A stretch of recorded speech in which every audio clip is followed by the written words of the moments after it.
Hello BookTube, it's Ben here from the History Fellow channel. Welcome to the second edition of the Saturday Smash.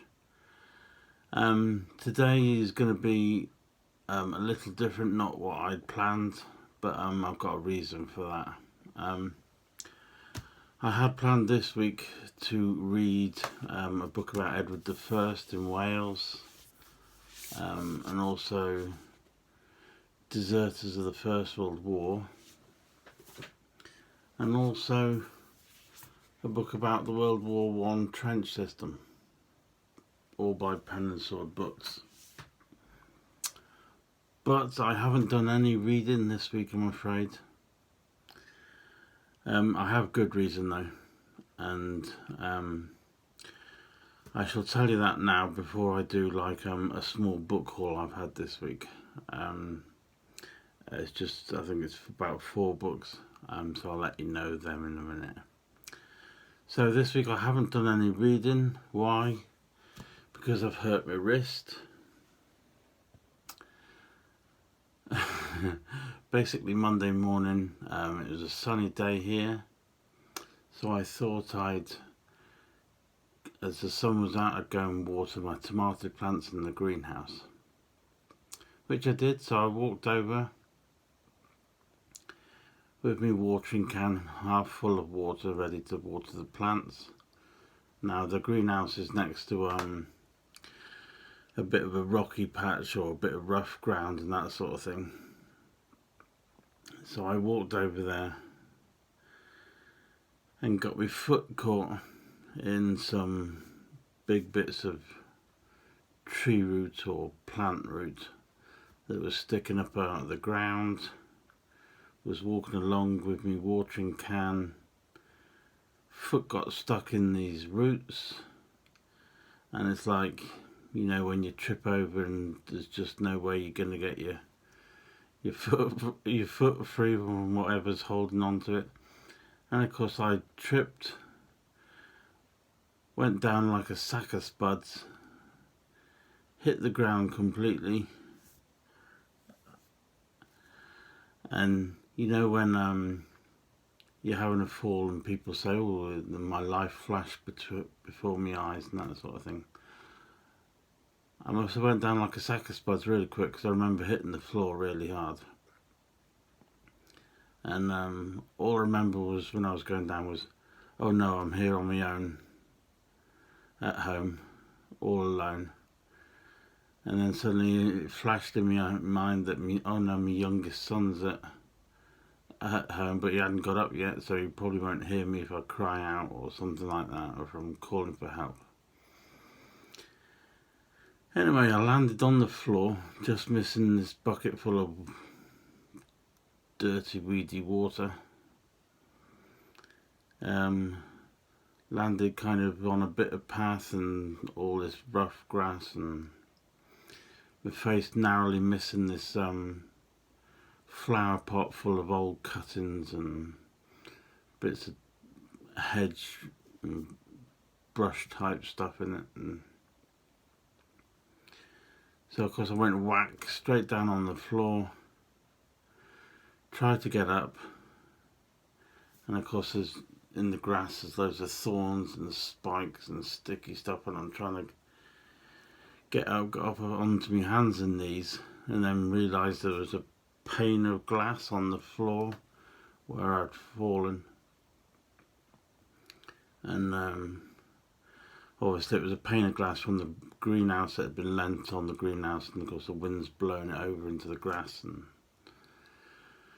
so I've fallen straight on this great big pane of glass, about 12 inches by 14 inches, and it's all now completely shattered, and I'm thinking, oh no, is there a bit of that in me?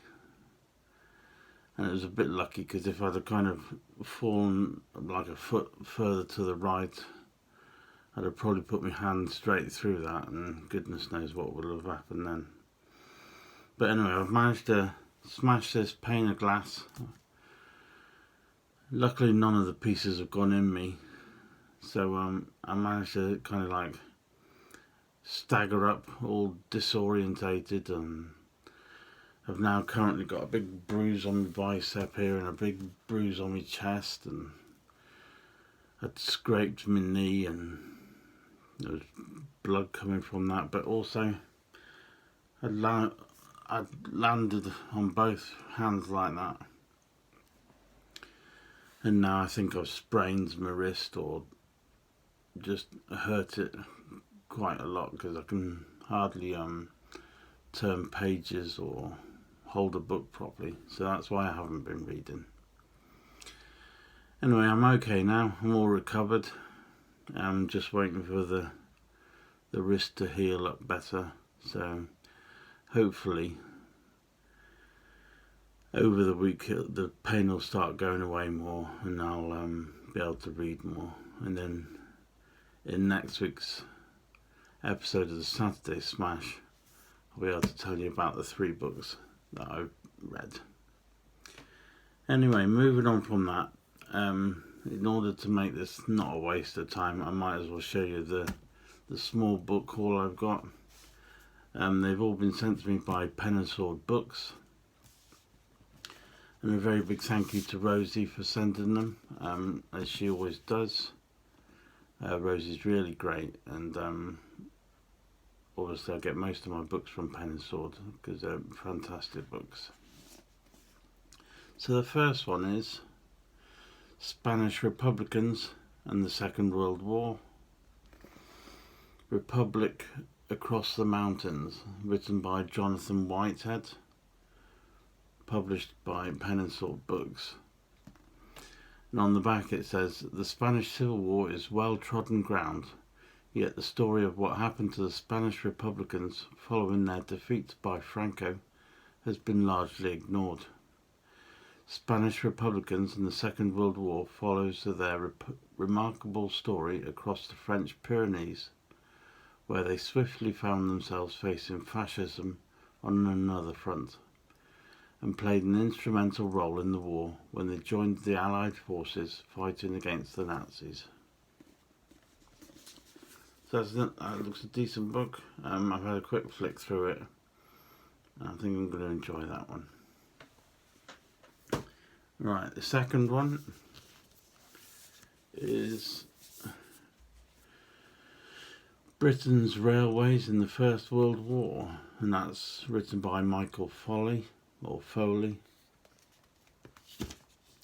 I'm looking forward to this one because I reviewed a book about the railway system in the UK in the Second World War about 4 or 5 months ago, and it was really good, considering I hadn't really read many books about transport or trains and that. I really found it quite interesting. From the back on the blurb it says the First World War was to lead to the The First World War was to lead to the first major step in Britain's railways becoming a unified system. Historian A.J.P. Taylor believes that the war was imposed on the statesmen of Europe by railway timetables.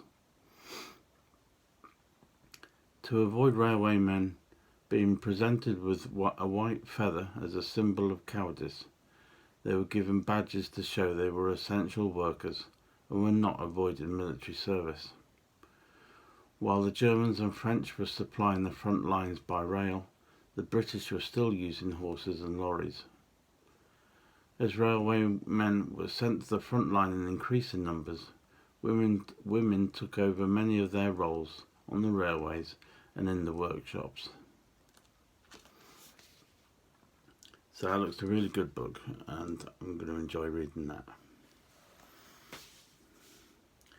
The third one I don't really have much idea about, although I know a bit about George I and II, but this book is The Mistresses of George I and II, A Maypole and Peevish Beast, written by Catherine Curzon and published by Pen and Sword Books. I've read a couple of Catherine Curzon's books. She did one about the sons and daughters, I think it was George III, and they were quite interesting. But this one is the Mistresses. So I'm looking forward to finding more about them.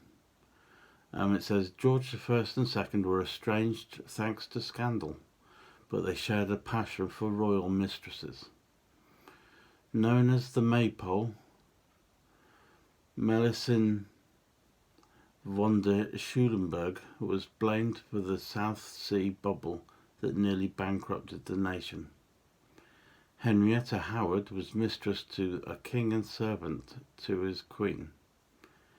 Seeking sanctuary from her abusive spouse, she had no choice but to obey. As confidants to the kings of Britain, the mistresses of George I and II were regarded with envy by some and mistrust by others. Using original letters, diaries and newspapers, the stories of Melusine and Henrietta are vividly told, bringing their influential women back to life.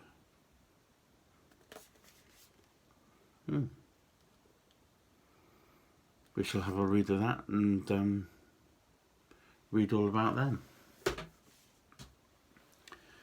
And then the last one I've had this week is one of my favourites, or from one of my favourite series. That's Images of War, the Warsaw Uprising, 1943 to 44, by Ian Baxter and published by Peninsula Books. I really enjoy these because of all the photography, excellent pictures, and also the writing to accompany the pictures is just brilliant. Always well balanced, in detail. So I'm going to look forward to that book. Right then, thank you very much for watching. Unfortunately it's been a bit different this week because I haven't been able to read, but hopefully next week's episode will get back to normal. So thank you very much for watching.